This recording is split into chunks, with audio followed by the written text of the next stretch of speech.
and do it to the best of your ability and prove yourself, because Katja, you're very right. There's some very traditional views left in agriculture, and sometimes you have to prove yourself to old dad, because the women's can't be doing X, Y, and Z, or the gap might be that, and this is like it's like any workplace. When you get a new job, you have to prove yourself to your workmates that you're trustworthy, you're reliable. All these sorts of things. And I think we sort of take that a little bit for granted when we come into these operations, because, well, you're married to one, so you have to be trustworthy and reliable because you're married, but you got to remember that you're only married to one of those families, like one member of that family. Welcome to the Ultimate Farm Wife podcast. On this channel, we're going to be discussing all things marrying a farmer, moving to the land, and becoming integrated with a family farming operation. Whether you're moving to the farm for the first time or whether you're moving back into a family farming operation, we discuss the ins and the outs of all of it. So let's jump into today's episode. Welcome back to Season 8 of So You've Married a Farmer, Now What? This season is all about reviewing some of our Ultimate Farm Wife alumni. They are ladies who have shared their life and experience previously, and we're going back and doing a review. Gillian Fennell was with us for Season 5, Episode 6, where we spoke all things moving to the farm, integrating into a family farming business, and finding our own space on farm, as well as something that we can do for ourselves, such as advocacy. Since then, Gillian is now the SA Livestock Chair, and she also co-hosts with me on Agsolutley Fabulous, where we dive into agricultural titles beyond the headlines, closing the urban and rural divide. Welcome back, Gillian. Morning, Katja. How are you? Hello, little one. How are you today? I do talk to babies a lot. I'm a crazy person, so if you see me in public and you have a baby, I will ignore you and go straight to the baby. We are joined in the studio today with my youngest, Aurora, who is now 5 months old. So if you hear some gooing and garring or Gillian starts talking randomly, that's who she's speaking to. So Gillian, for those who may not have seen your previous episode, I will link it in the show notes below. But can you please start by giving us a brief overview of you, your family, and your farm? So I live on a cattle station in the far north of South Australia. It's about 500 kilometres south of Alice Springs, about 230 kilometres north of Coober Pedy, 1,200 kilometres north of Adelaide. And I live there with my husband, Mark, and currently my youngest, Eleanor. The middle boy, Stephen, is at school in Port Pirie. Eldest, Alan, has now left home. He is technically no longer my responsibility, but that doesn't stop him asking me for money all the time. So, but I think that's just the way with kids. You want to support them as much as you can. We've had a little bit of rain, which was nice. I can't remember if we'd had rain when we first spoke. We were probably in drought because we have a fair few droughts where we live. But we've had a bit of rain, and so we're looking pretty well to move through into winter, and things are moving along. Still no succession plan in place, though. So there's that. It's interesting because we did speak a lot about succession planning and where that comes in to play on a family farming place and how that is separate from a farming agreement. So a farming agreement is not a formal succession plan. It's a document that can be drafted up beforehand when, you decide you do want to come back to the family farm, and what that will look like operating, before that succession plan starts to link in. But you were also working on, when we spoke last, your Succession 6-part series. So where is that up to, Gillian? That is not complete. Despite my best efforts in getting it complete, because what happens is every time I record an episode, I've recorded 4, and one of those was with you, Katja. And then it's like, oh, but now I need to talk about this and now I need to talk about that. So then you do the research in the planning, and then things will change in the policy or the space in which we're operating. And then all these people come out of the woodwork and they want to tell their story. So you just keep gathering more and more information. And so it is quite overwhelming. And obviously I've got other stuff on my plate as well. And it is something I'm still really passionate about and I'm still working on. But yeah, I need a wife to come and do all the stuff for me at home, to do the cooking and the cleaning and the child looking after him, so I can like knuckle down and do some work. But until that happens, I am going to just have to get along when I can. So sorry to everyone who's been waiting really anxiously for that podcast, but it's still coming, I promise, I swear. It's still in the background. So Gillian, that's a perfect segue to jump into all the different roles and hats that we wear when we are on a family farming property, and we're trying to raise kids, we're trying to look after our husbands and the workers. Tell us a little bit about your station and the hats that you wear on a daily basis. So we're probably not unique, but we don't generally have staff, right? So even though we've got a very large property, it's just my husband and I there on a day-to-day basis, on the kids when the kids come home for school holidays and stuff. But I'm also responsible for teaching Eleanor, the youngest, through distance education. So my mornings, pretty much, I'm around home, I'm in the schoolroom, I'm doing whatever. And then in the afternoons, I am doing stuff in the house. And then if we are doing work or I am required to go out and help, then it's just like, oh, well, come and help me do this thing. So everything just gets put on the back burner. So there's sort of no real rhyme or reason or plan or anything to the day. So if you're looking for me and you can't find me, chances are I've had to go and pick something up or go and do something else, or I've had a call on the radio and I've just gone somewhere, it's not boring. Some days it's boring when you're just like doing the same thing over and over again, but it also gets very frustrating because you're having to drop what you're doing, go and do something else. And it's getting a bit of a concern, to be honest, because there is too much work realistically for one person. Like I say, I work there, but I generally am just like, I'm just the gate holder, the gate opener, the car driver sort of thing. Because now that since the kids have got bigger, they take over all the mustering and that sort of stuff. And to be honest, I don't really enjoy going out in the hot or the cold anymore. I'd rather stay in my nice, comfortable house. I do still enjoy drafting and that sort of stuff when I get the chance. But yeah, I can do without long days, tailing cattle and all that sort of stuff. That's not really my jam anymore. I don't know if it ever was really, but I pretended to like it. You did it. You put in the hard yards. I did. The number of cattle we've walked in old Toyotas with no doors and no air conditioning and on 45-degree days when we were, so no. But it's something that I know how to do it. I can do it. I just, now that I am in a position to choose more what I do, I choose to not do it, which is fine because everyone plays a role, and do what you enjoy if you can. Obviously, we all have to do stuff we don't enjoy, like housework and cooking and all that sort of stuff, but yeah. So, yeah, that's what I do. And in between all that, I'm on meetings and I'm travelling to Adelaide for Livestock SA or around the state of South Australia, occasionally over to Canberra to do stuff. And people say, well, why, if you're so busy or if everything's so complicated, why do you keep doing that? Well, it's for me. It's what I enjoy. And I think I'm pretty good at it. And I'm not going to give it up. So, yeah, I just make it work. It's messy and it's complex, but I'm not stopping. So, yeah. Yeah, absolutely love that. We did speak in your previous episode about the younger days and the work that you did used to put in and finding something for yourself, which is the advocacy space that you stand in. So since we last spoke, you also got the chance to MC the Stop the Sheep live export ban. So can you tell us a little bit about that? Yeah, so that was pretty exciting. I was offered the opportunity by National Farmers Federation to MC the Farmers Rally in Canberra last year down on the front lawns of Parliament House. And that was a really great day. It was a really positive event. Apart from the politicians, they sort of put a dampener on everything. But, it was a really great show of solidarity, and a lot of different issues came out of that because it's the live export ban. Like, obviously, Labor's been re-elected. That's going to progress unless something incredible happens. I don't think that's going to happen. So, but there are other issues, and we talk about this all the time, is that agriculture is constantly ignored in their expertise. Like, we are really good at what we do. And policymakers need to, accept that when we're not just doing it, to make ourselves rich or whatever.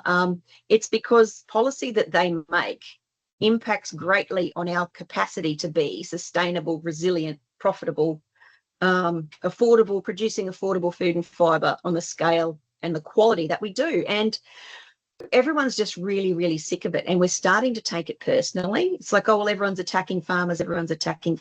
And I'm in this space a bit, and I don't know that anyone is deliberately attacking farmers, but it's just, we are the low-hanging fruit. We are easy to sort of push things onto. It's some elements of our urban counterparts do believe that we're doing bad things, so it's really easy to play to those sorts of people and say, well, we're going to stop agriculture doing this and that and everything else, when 9 times out of 10 we're not even doing those bad things in the first place. It's just, yeah, it is getting really, really frustrating, and I don't know how it's going to stop.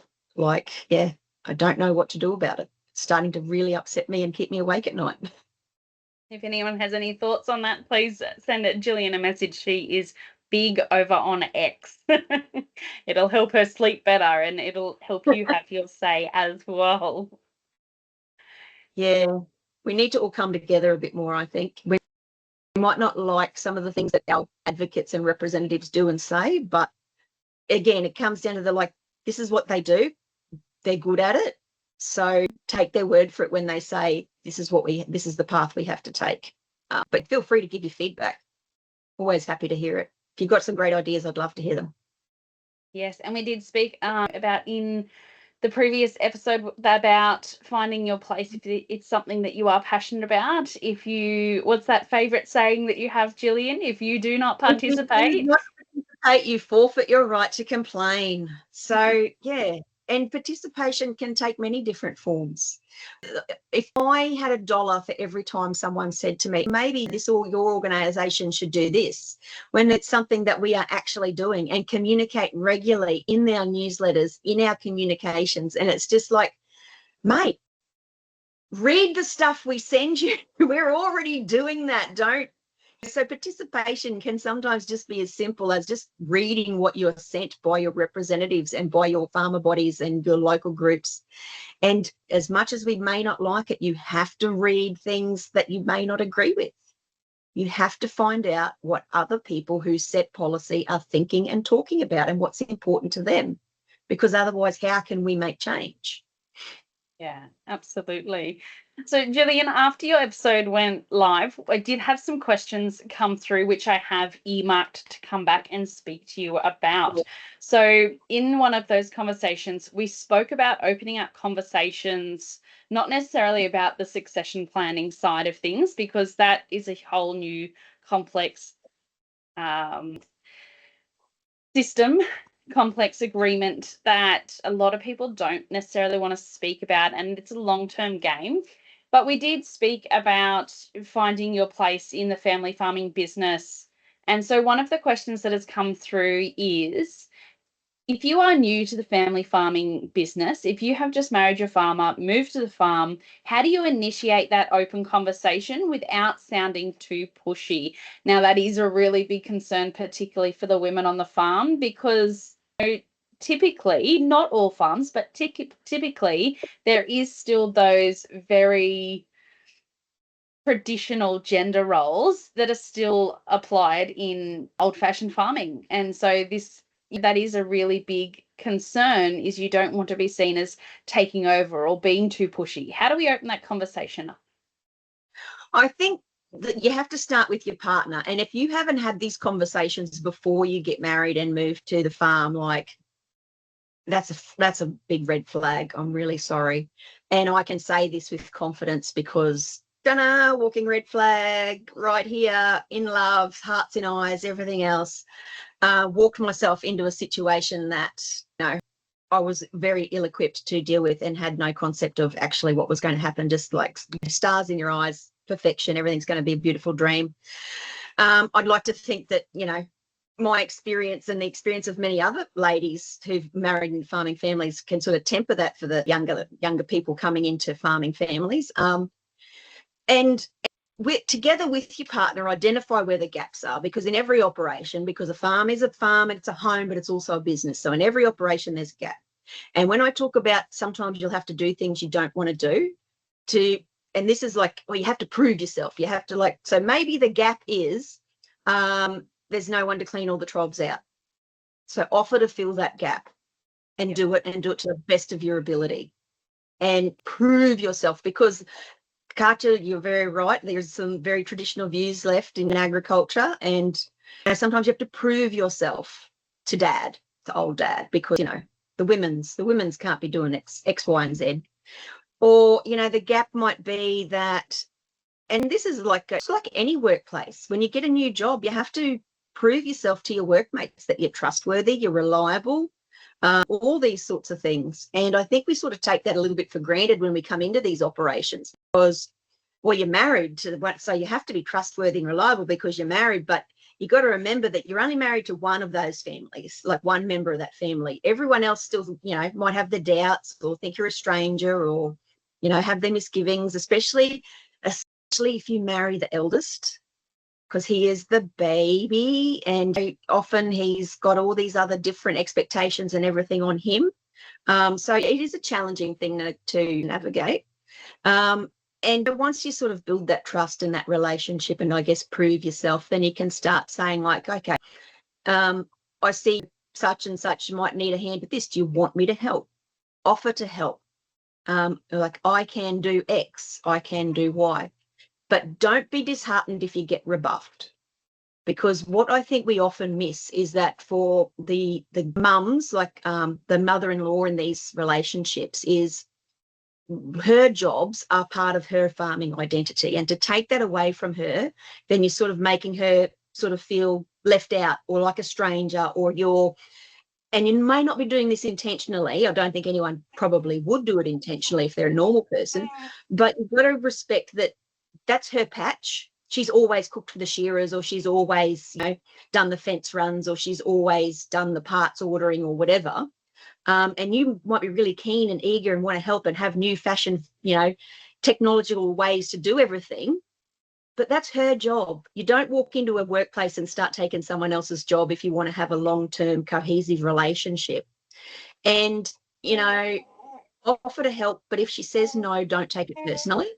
It's not because you're a terrible cook or because you're unreliable or whatever, but if some people need an opportunity to think about what their future might look like and to understand that they can relinquish some certain things without having to relinquish part of their identity. So, and the same goes with the father-in-law as well.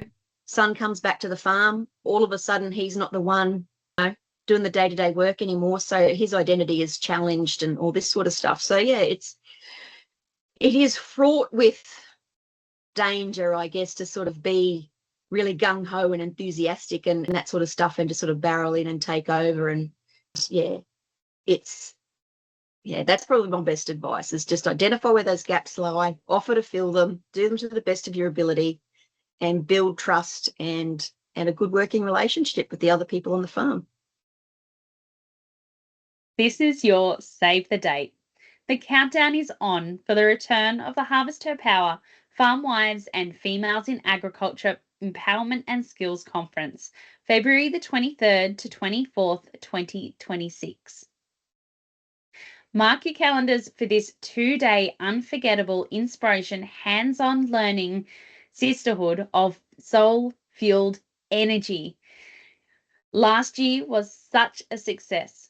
This year was such a success, and we loved having you all there, learning alongside each other, becoming empowered, sharing our stories, learning skills that will build our resilience as women in family farming businesses and in agriculture. Just like last year, it's not just a conference, it's a movement. An uprising of rural resilience, a celebration of the female force, the backbone of Australian farming businesses, a celebration of women in the fields, in the yards and beyond. Just like last year, I'm curating another power-packed lineup of dynamic speakers and skill-building workshops hosted by thriving women, and skill-building workshops hosted just like this year to help you grow, thrive, and lead. Whether you're managing the farm, running the books, raising a family, or moving to the farm for the first time, be a part of the community that uplifts and supports. Share your story and learn from the lady next to you. Walk away energized, equipped, and empowered with new skills that you can actually implement into your life, into your family, into your farm, and into the agricultural industry. In the show notes, you'll find the link to the 2026 event. Make sure you tag a friend and share it with those who you know would love to come.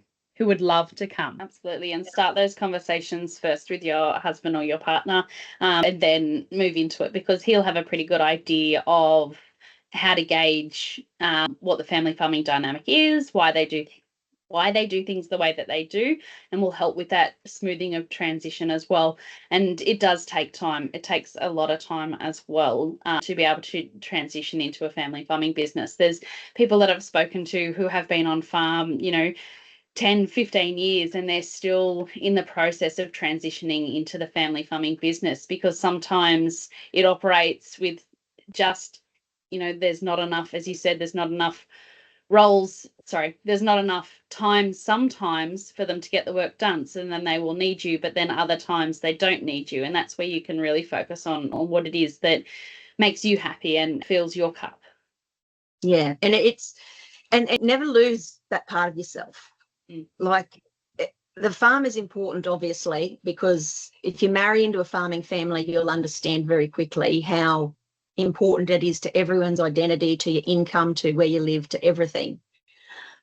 But never lose sight of the fact that you're important too, and don't let the farm consume you, because we've spoken about this several times, haven't we, Kat, about managing your finances. Don't let the farm suck every dollar out of you, all of these sorts of things. But you're important too. So don't let the farm sort of steal that from you. And of course, there's going to be emergency situations where you have to drop everything, no matter how much you wanted to do it and help out and that sort of thing, because, it's a farm, it's a business, but it's also your family. So you help family out when things get tough. So yeah, there's a lot of compromise involved in being in a farming family. And also, when you're talking about this with your partner or potential partner or whatever, and he's like, oh, it's going to be beautiful, it's going to be great, it's going to be X, Y, and Z, he's probably got stars in his eyes too, and he doesn't want to tell you what's actually going to happen in case he scares you off. So, because I don't know, we talk about this a lot on other podcasts about Farmer Wants a Wife. Like, does anyone tell these women about what life on the farm is actually going to be like? But I don't think they do, because they'd run screaming for the hills, some of them. So just be aware that the information you're receiving is filtered through very, very dark rose-coloured glasses. So I think that kind of flows into the next question that's come through, Gillian, and is, what is your advice for people who are feeling like their contributions are being undervalued in a family farming operation? Oh, that's just a fact of life, I think. It's not going to change. No one is going to wake up and have a realization that you're the glue who's been holding this whole situation together. That's just the nature of our industry. It's the nature of people. Then that's why I say, you're important as well. So don't let other people set your value and set your importance to the operation, because and I think women, regardless of their occupation or anything like that, feel this within families. So when you're a mum, it's really easy to feel like you're not the most important thing, especially if you're a stay-at-home mum and you're not going out to work every day and you're not doing what you deem to be important things. But you remove mum from a household, or primary caregiver, however you want to define yourself, you remove that person from a household for 3 days and watch everything turn to shit. Yeah. It doesn't take a few days. A few hours even. It's just, especially if there's kids involved. But I often say this, how many of our husbands or partners could do their job if they didn't have us? Yeah. Not many. I mean, they might sort of survive, but they wouldn't thrive. So what you're doing is critically important, but you're not going to get that external validation, especially from the older generation, because they don't believe in it. They don't believe in it. And it's really, really rare to have them pat you on the back and say, you did a really good job, thanks for your help. Incredibly rare. If you do get that, just know that you're a superstar. If you get the barest, gruffest thank you, you're actually kicking goals. So Absolutely. I think one of the best things that I sat down and did with some farm wives recently who just needed a little bit of help finding their identity and finding their importance on farm is that we sat down and we wrote a list of everything that they did, and then we highlighted out of that list, okay, can someone else get paid for this job? So if you're doing the cooking, yes, a chef or a cook gets paid to cook. That's one role, that's one job. Does someone get paid to do the paperwork? Yes. Actually, you can break the paperwork into several sectors. Yes, there are jobs and roles specifically for these. So there are a couple other jobs and hats that you wear. Cooking, so then you move into cleaning, but then you also might move into some of the jobs that you're doing outside the home and outside the office work as well. So if you are, you're feeding the potty lambs or the potty calves, or you've got a role where you're looking after the chooks or the orchard or the veggie garden, that it's helping feed you guys so you don't have to get to town so often, or so that you're cutting costs when things are tight. Like, they are all jobs. Like, a gardener is a job. So an orchardist is a second job. If you're doing preserves and things to can that food, to keep it on hand for when you do absolutely need it, or even if you're using it as a cost-effective savings within the family household, they are all really important jobs that you are doing. Did that help answer that question? Yeah, and everything we do, like childcare is a job, laundry, it's all, and this is the thing that, like, banging that feminist drum again that men don't like to hear, but women's work has never been valued. And it's just, if you had to pay someone to do what a wife or a mother does, you'd go broke really, really quickly. Yet we do it for nothing. And men will say, oh, well, we provide the house and the money for you to live on.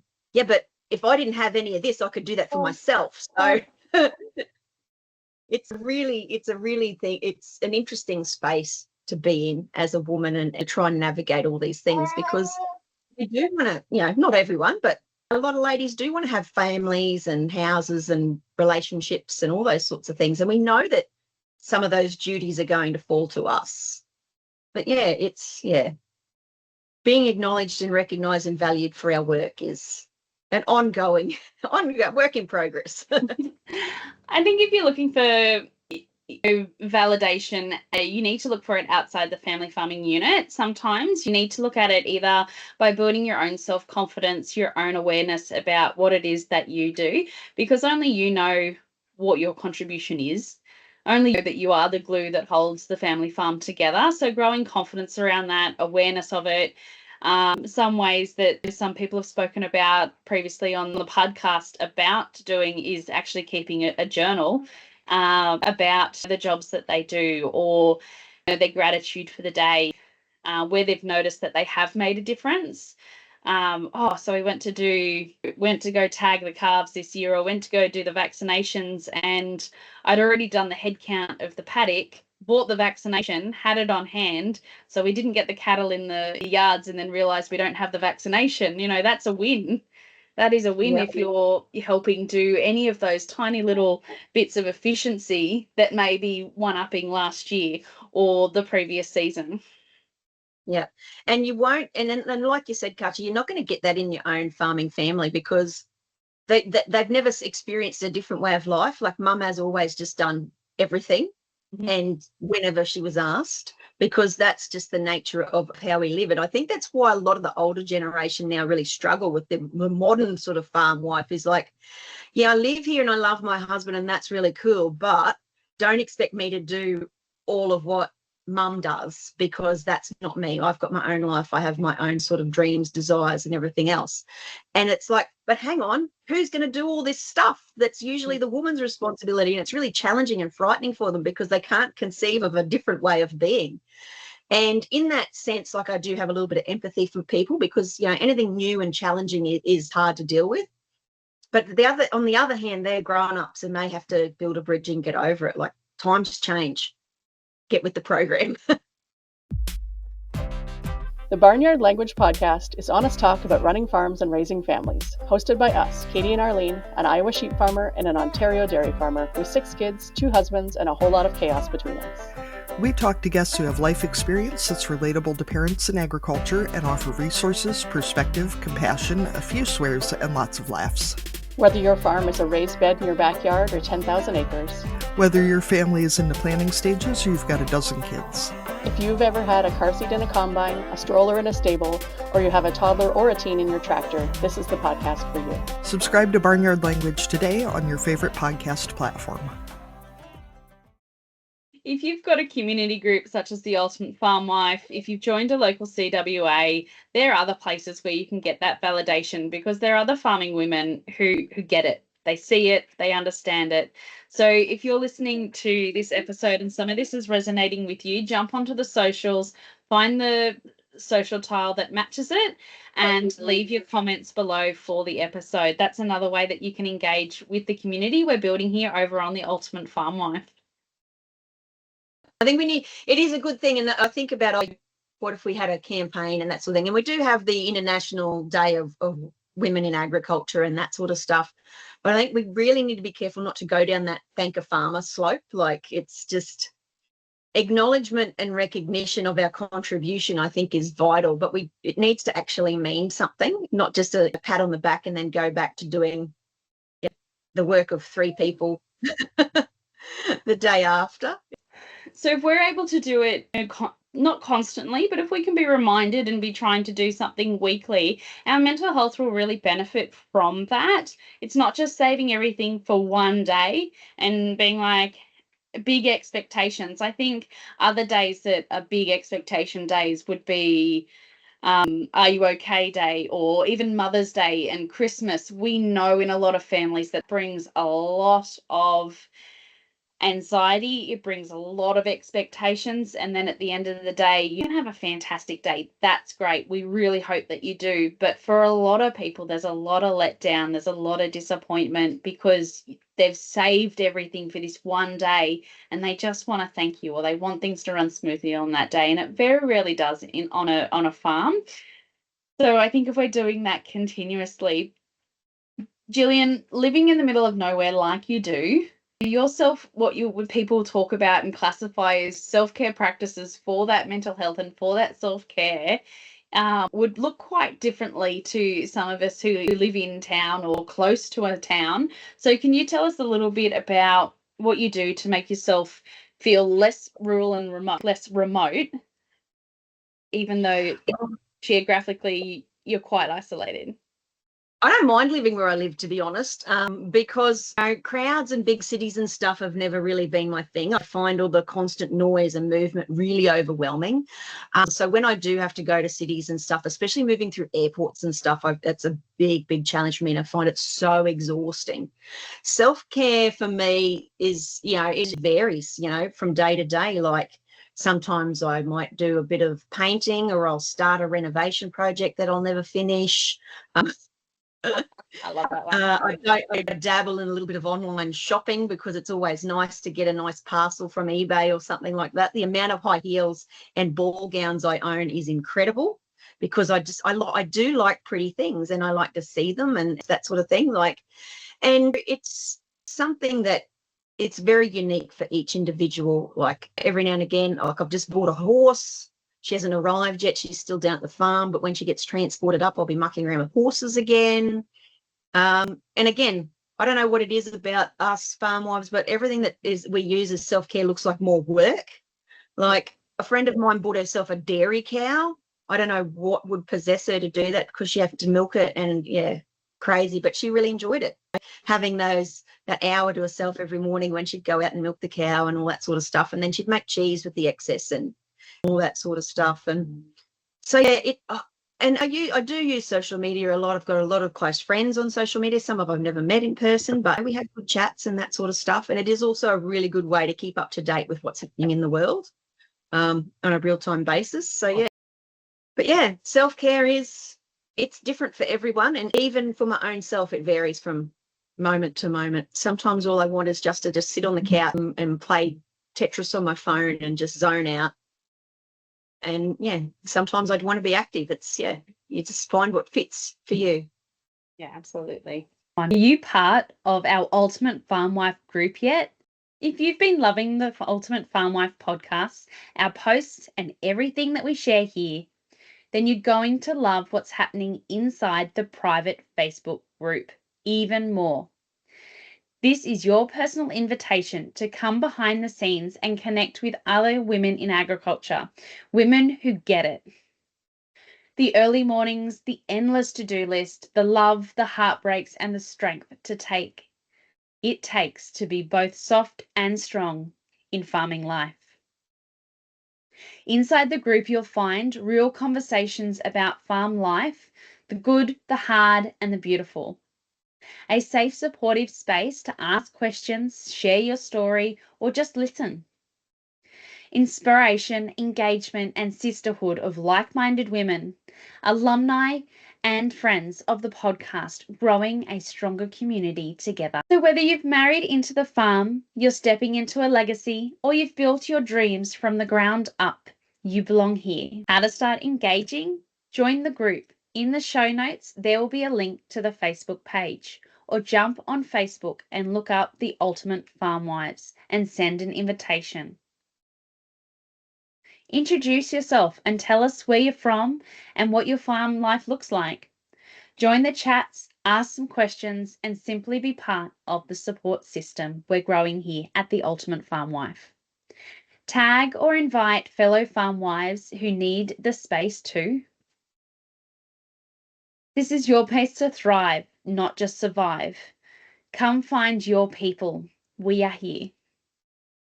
I hope to see you all inside the new Facebook community. Excellent. Well, Gillian, was there any other tips, tricks, advice, and hack that you thought of since our last we sat down that you think is important to give to the community? I think my biggest tip would be engage in these types of online communities, because they're many and varied, and just like every single farm is different, every single farming family is different, every single person you meet is different, but you're going to have those shared commonalities. And when you meet someone and you have those shared experiences, it's always really a lot easier to connect with them. Mm-hmm. And when you do come across people who you don't think you share values and stuff with, just hold off on your judgment for a bit, because it's the bigger, stronger networks we build, the more information we bring in, the better we're going to be as a cohort. So yeah, engage. And because I'm not a participant, I'm not a group type person generally, but I do enjoy when I do go out and meet large groups of people. Like we did the Australian Women in Agriculture Conference last year, and that was great fun. That was a great group of really passionate, engaged people of all different types of women across the agricultural sector. So yeah, get out of your comfort zone and participate, and meet some new people, and yeah, open your boundaries a little bit and let some people in, because they will support you as well as you supporting them. It's not always a one-way street. There is a community out there waiting to embrace you. You just need to go out and find them. And don't be afraid to jump in someone's direct messaging, in someone's message box, or in the comment section when you do find someone that you think does have commonalities with you. Yep, because, the internet's a great way to make friends, and you can meet lots of different people, and people from different countries too. You'd be amazed at what we have in common with some farmers from the more remote areas like Canada, even the UK. We don't think of the UK as being remote, but some of them live very different lifestyles to what we might imagine. Mm-hmm. Absolutely. And if you see any of the Americans or Canadians in part of our community, make sure you do say hello to them as well. So thank you so much, Gillian, for coming on, having a good chat with us, and reviewing what you've been up to since season 5. Thanks for having me on. Bye, Katja. Bye, Aurora. Bye.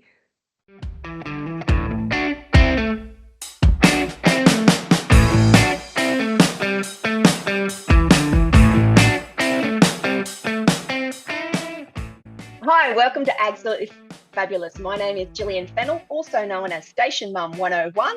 I love everything about agriculture, especially the people, and especially communicating about what makes Australian ag so special.